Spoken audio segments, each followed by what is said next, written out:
Before this video starts, I'd just like to make an announcement. I have the Liberal Tears mug for $14.99 on my website. It is the first link in the description if you want to go pick one up. Don't worry if it breaks when it comes to your house. I'll send you another one for free out of my pocket. I don't care. I want you to get your Liberal Tear mug. It comes in Liberal Tears white with the face, black with the face, white without the face, and black without the face. So pick whichever one you want, and it'll come to your door in about 3 to 5 days. So that should be epic. First link in the description. Thank you. Let's go on with the video. That society has an interest in is a heterosexual marriage that produces children. I think that's the best kind of relationship for the generation and upbringing of children. That said, I think government should completely stay out of all this crap. And the reason I say that is because, one, the government sucks at everything. Right? The government has been terrible at forwarding the institution of marriage, clearly. Since back in 1960, 20% of blacks were having children out of wedlock. Now it is 70% of all black children are born out of wedlock. In the white community, it was 5% in 1960. Today it's 40%. Right? And that's in an era where the government was supposedly forwarding traditional marriage. So they suck at it. So that's number one. And number two, once same-sex marriage becomes enshrined at the state level, the state will be used as a cudgel to wield against religious individuals. Right? I'm of the view that I get to, in my business and in my life, I get to deal with and serve the people that I wish to serve. And as a religious person, if I don't wish to take part in something that I personally consider a sin, that's none of your business, just as it's not my business if what I consider to be a sin, you don't consider to be a sin, and you want to do what you want. Right? I'm very libertarian on this particular issue. I think that the right is moving in that direction, by the way. You know, conservative states like Alabama have actually taken measures to disinstitutionalize it, to get rid of state-sponsored marriage altogether because they're afraid of what's coming next. And I think that's the direction in which things are going to move. And I think that social institutions then have to teach people, you should get married, you should have kids. You know, the social institutions failed and then the government failed. And I think we need to rebuild social institutions. De Tocqueville wrote in large measure about how the United States was unique in that we actually had this grand non-governmental social system which allowed us to have a social framework within which we all work. And when the government took over for that, then it made the country that much poorer. It made our social ties completely frayed. So that's my view of same-sex marriage. Your time. Thank you for coming here. I disagree with a lot of what you said tonight. Good. That makes it fun. I don't believe that being transgender means that you have some sort of mental illness. Okay. And I think that the majority of the psychological, national associations would agree with that.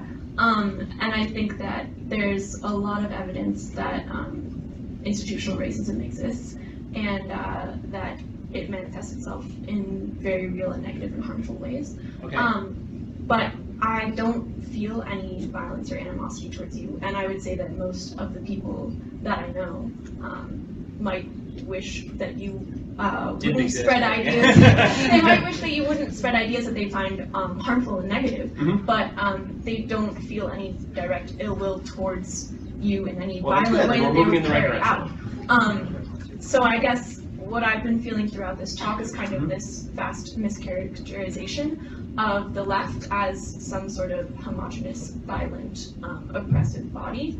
And I think that the majority of the people that I know and the majority of the interactions that I've had with communities on a larger scale have not matched that representation. So I was wondering if you could kind of talk a little bit about the non-violent. So there are two aspects to the non-violence, okay? And I think one you will agree with and one you will disagree with. So the one that you will agree with is the one that you've already agreed with, which is that you don't get to hurt people just because of what they're saying, right? This we all agree with. This is also the distinction. There's a reason I use the word leftist and not the word liberal. I think there is a distinction between people who are liberals and people who are leftists. I think that people who are liberals may disagree with me on politics, but they don't feel that they get to use force to shut people down. Leftists don't feel the same way. So that is an actual distinction. Now, here's the part where we'll disagree. I think that if you are seeking to use the government to cram down your particular vision of society on individuals in violation of their freedom, that this is an aspect of totalitarianism. Whether you want to shut me down or whether you want to, let's pretend for a second that I were a baker. And let's say that I'm a religious baker. I'm a religious person, so let's say I were a baker. And let's say that I don't want to participate in a same-sex wedding because I feel that that's sinful in my own religious belief. My belief is that's none of your business. The belief of most people on the left is that there should be legislation that forces me to cater to that same-sex wedding. By polls, this is true. So, now we're getting into dicey territory, because now this does implicate violence. It implicates governmentally used violence.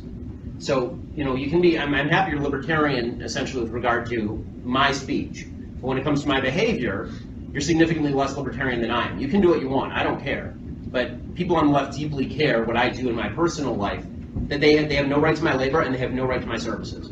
So this is where the pedal hits the metal in terms of American politics, and this is where the pedal will hit the metal when the government starts getting more and more deeply involved. As far as the institutional racism, all I would ask you to consider, you can believe what you want, but I would ask you to consider this. Shouting institutional racism does not actually combat racism. You have to find individual instances, and you have to show me who the racists are so that we can fight them together.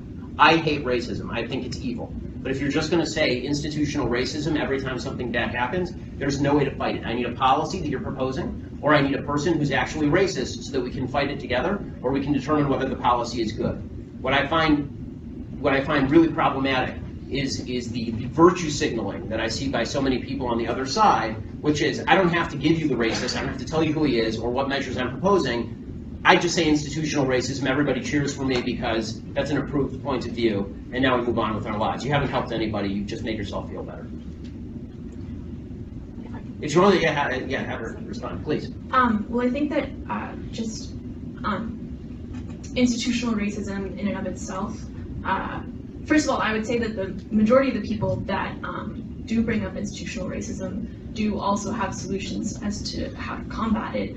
But I think that it involve encroaching on other people's liberty. But yes. Well,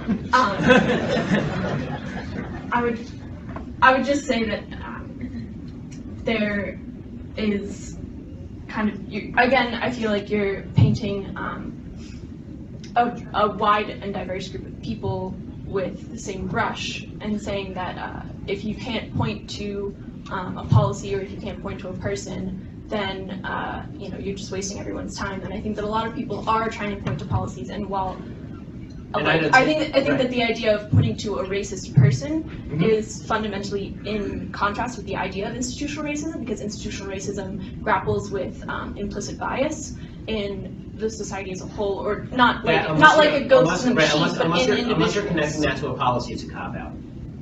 Because now we're ghost hunting again.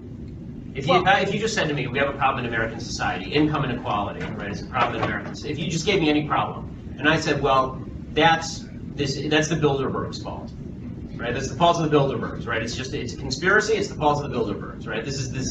There are all these conspiracy theories about the Bilderberg group. So let's say that it's the Bilderbergs' fault, or it's the protocols with the elders of Zion. It's whatever it is, there's some conspiracy out there. You would say to me, that's not useful because what are you even talking about? When you say institutional racism, it's too broad. You at least have to name me the institution. Which one is the racist one? Which institution is racist? Tell me which, so we can fight it, seriously, so we can fight it together. Just shouting slogans like institutional racism it's not effective. Shouting white privilege is not effective. I want to be on your side. I do. I want to fight racists. I think racist behavior is evil. I want to fight it with you, but I can't fight it if you're not showing me what it is. And we have to decide together if the policies you're proposing will alleviate racism or exacerbate racism. And it turns out, I think that a lot of the policies proposed by the left, I think institutional racism is usually a lever for proposing a policy that is actually unpalatable to freedom, and then castigating people on the other side of that policy as being in league with the institutional racism. The policies are good or bad without regard to words like institutional racism, is what I'm saying. Honestly, I would love to sit down and talk with you for an hour about it because it's a worthwhile conversation, and I think we could actually get somewhere with it. But I think that slogans generally tend not to be particularly effective in getting us to solutions. Okay. Thank you.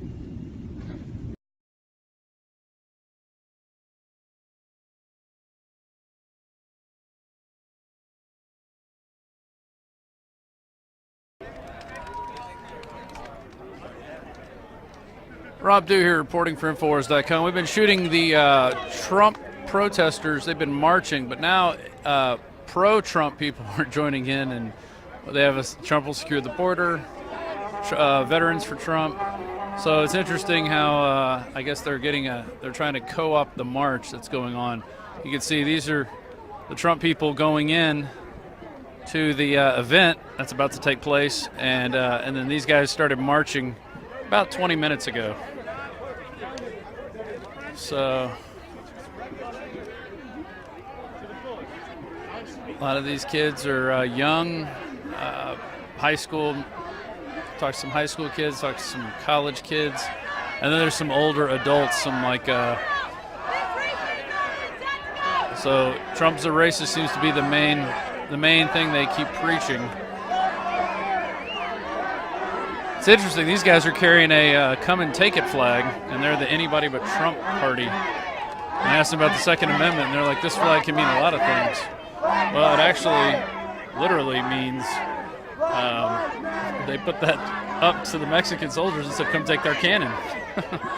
so it just shows how little history these guys know. And now the Black Lives Matter chants have started. They were doing All Lives Matter, and then they switched to Black Lives Matter at one point.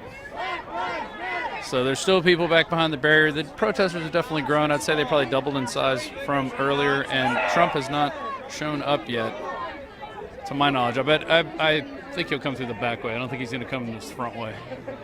So anyway, everybody's getting access to the porta potties, though. So you still see the protesters by the sign. They hate the billionaires, don't know about Soros.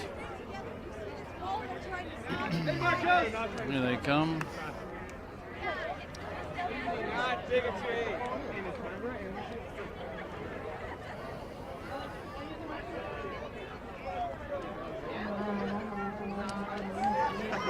Just a smattering of what's been going on most of the day. But the march has grown. More people are joining it. And it looks like some people are coming down. More people are joining this as we speak. It's getting bigger and bigger. But there you get them.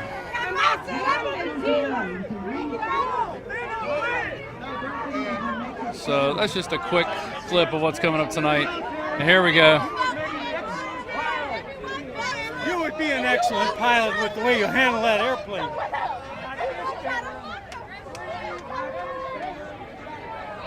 Anyway, diverse crowd. Are you joining the protest? Yeah, I'm with the Veterans for Trump protest. All right. And anything to get rid of Paul Ryan, our most hated congressman here in Wisconsin. Yeah, hopefully they say there's a plan to do that.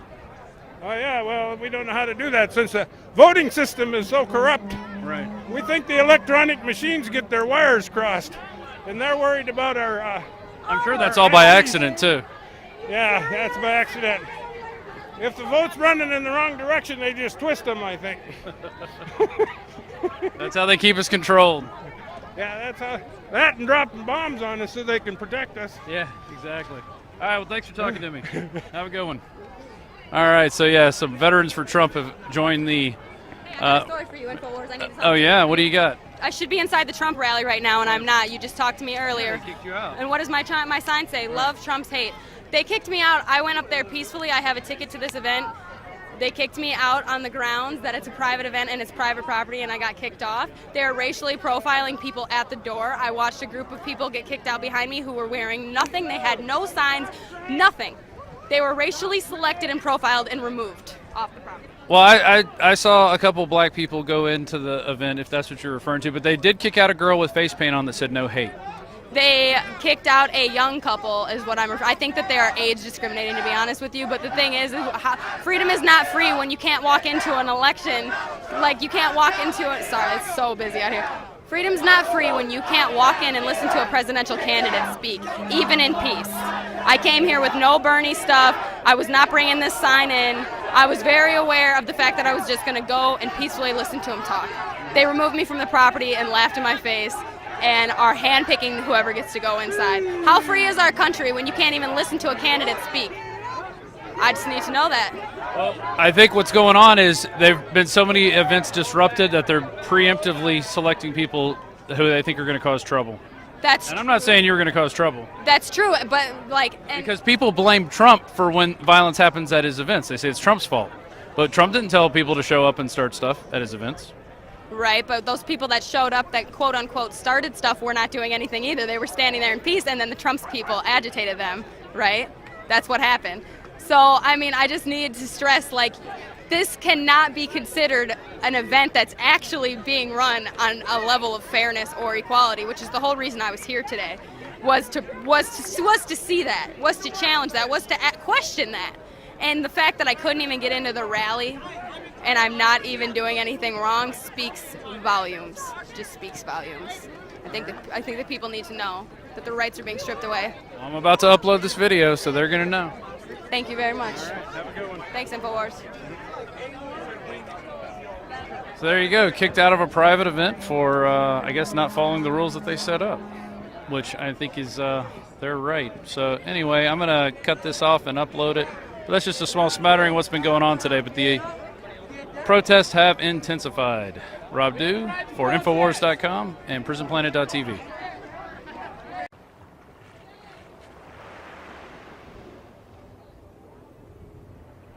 Hello everyone! Hey, I'm just stopping by to remind you that liberals are insane! Social justice warriors are becoming more violent and triggered than ever before. Anyways, be sure to subscribe to KGP TV on YouTube and have a blessed day. Yeah, man!